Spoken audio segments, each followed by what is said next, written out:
एक बार एक व्यक्ति कुछ पैसे निकलवाने के लिए बैंक में गया। जैसे ही कैशियर ने पेमेंट दी, कस्टमर ने चुपचाप उसे अपने बैग में रखा और चल दिया। उसने 1,40,000 रुपये निकलवाए थे। उसे पता था कि कैशियर ने गलती से 1,40,000 रुपये देने के बजाय 1,60,000 रुपये उसे दे दिए हैं, लेकिन उसने ये आभास कराते हुए कि उसने पैसे गिने ही नहीं और कैशियर की ईमानदारी पर उसे पूरा भरोसा है, चुपचाप पैसे रख लिए।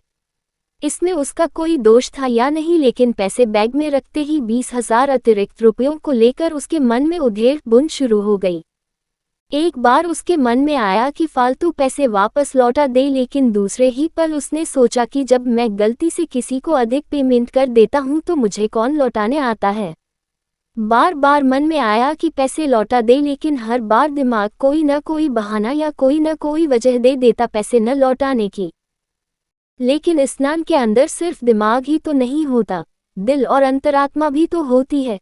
रह रहकर उसके अंदर से आवाज आ रही थी कि तुम किसी की गलती से फायदा उठाने से नहीं चूकते और ऊपर से बेईमान न होने का ढोंग भी करते हो। क्या यही ईमानदारी है? उसकी बेचैनी बढ़ती जा रही थी। अचानक ही उसने बैग में से 20,000 रुपये निकाले और जेब में डालकर बैंक की ओर चल दिया। उसकी बेचैनी और तनाव कम होने लगा था। वह हल्का और स्वस्थ अनुभव कर रहा था। वह कोई बीमार थोड़े ही था, लेकिन उसे लग रहा था जैसे उसे किसी बीमारी से मुक्ति मिल गई हो। उसके चेहरे पर किसी जंग को जीतने जैसी प्रसन्नता व्याप्त थी। रुपए पाकर कैशियर ने चैन की सांस ली।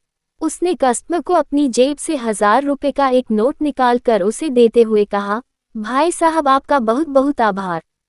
आज मेरी तरफ से बच्चों के लिए मिठाई ले जाना, प्लीज मना मत करना। भाई, आभारी तो मैं हूँ आपका, और आज मिठाई भी मैं ही आप सबको खिलाऊंगा, कस्टमर ने बोला। कैशियर ने पूछा, भाई आप किस बात का आभार प्रकट कर रहे हो और किस खुशी में मिठाई खिला रहे हो? कस्टमर ने जवाब दिया, आभार इस बात का कि 20,000 के चक्कर ने मुझे आत्म-मूल्यांकन का अवसर प्रदान किया। आपसे ये गलती न होती तो न तो मैं द्वंद्व में फंसता और न ही उससे निकलकर अपनी लोभावृत्ति पर काबू पाता। ये बहुत मुश्किल काम था। घंटों के द्वंद्व के बाद ही मैं जीत पाया। इस दुर्लभ अवसर के लिए आपका आभार।